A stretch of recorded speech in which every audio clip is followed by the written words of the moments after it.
Chapter 6 of the Bhagavad-Gita discusses the eightfold yoga system, which, also known as Ashtanga Yoga, aims to control the mind and senses. However, this process is next to impossible to perform correctly and obtain optimal results in this current age known as Kali Yuga. Therefore, the Lord emphasizes that karma yoga, or acting in Krishna consciousness, is superior for our time and place. Krishna makes it clear in text 6. For those who have conquered the mind is the best of friends. Although one who has failed to do so, their mind will remain the greatest enemy. This concept is more than just a mere philosophical notion.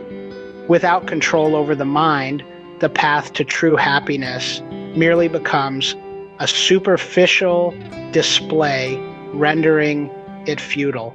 However, by conquering the mind, one has the opportunity to attain the ultimate goal of life.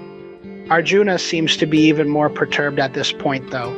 He tells Krishna, "For the mind is restless, turbulent, obstinate, and very strong, O Krishna, and to subdue it is, to me, more difficult than controlling the wind." Krishna declares that there is no need for worry, because even if one falls from the spiritual path, it won't be a complete loss. What is transcendental, which has been gained, will not be destroyed with the body.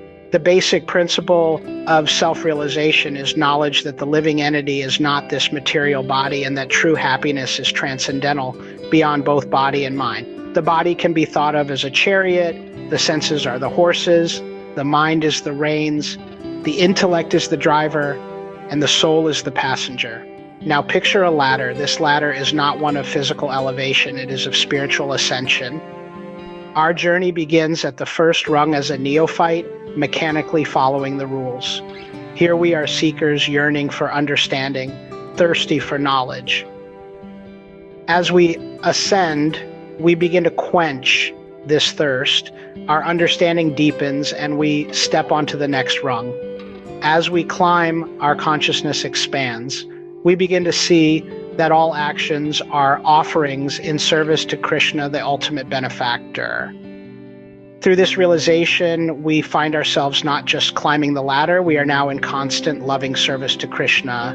And so we reach the top to the highest rung, called Yoga Rudha. Although this is not an end, rather a beginning, for we have become advanced practitioners. As yogis fully satisfied in knowledge and self-realization, we are at the highest level of absorption in the Supreme, a state known as Samadhi. The absolute truth is realized in different degrees as either the energy effulgence, Brahman by the impersonalist, as the localized supersoul in everyone's heart, Paramatma by the meditator, and as the Supreme Personality of Godhead, Krishna, to the devotee. The realization that Krishna is everywhere and everything is in him brings peace and wisdom while forgetting this is our root cause of distress. In this chapter, we uncover the profound depth of renunciation as not an act of giving up worldly pleasures. It is a conscious shift from self-centered gratification to selfless loving service, a position transcendental even to material liberation. Both detachment and unattachment are distinct from each other and are integral to the spiritual journey. Detachment serves as a stepping stone to unattachment, which includes the need or not need for detachment itself. Krishna tells Arjuna in text 19, "As a lamp in a windless place does not waver, so the transcendentalist whose mind is controlled remains always steady in their meditation on the transcendent self." Transcendental engagement of the senses and the mind is the recommended process for transcendental achievement, which is called yukta in the Bhagavad-Gita. Success is certain for those who are determined and patient, sticking to the practice and trusting that success will come with time, even if progress seems slow. The true purpose of material cessation or nirvana is not just about becoming one with the Supreme. It is acknowledging the duality of knowledge and the knower while accepting transcendental happiness through devotional service called Bhakti Yoga. the Lord has primarily two energies, the spiritual or superior and the material, inferior. The living entity, although part of the superior energy, can be conditioned by the inferior energy, making them beguiled and servants of their own senses.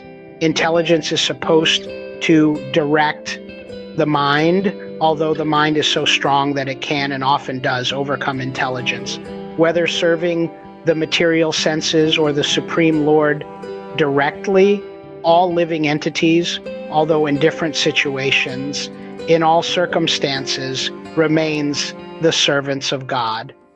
Krishna elucidates to Arjuna that a person influenced from previous lives will naturally gravitate towards yogic principles that leads to the ultimate goal of Krishna consciousness. Although they are less attracted to the ritualistic aspects. When we speak of yoga, we refer to linking up our consciousness with the supreme absolute truth. Karma yoga, without fruitive results, is the beginning of this path. When karma yoga increases in knowledge and renunciation, the stage is called Sāṅkhya, or Jnana yoga.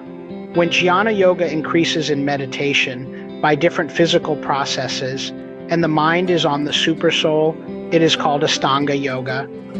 And when one surpasses the Ashtanga yoga and comes to the point of the Supreme Personality of Godhead Krishna, it is the culmination called Bhakti yoga.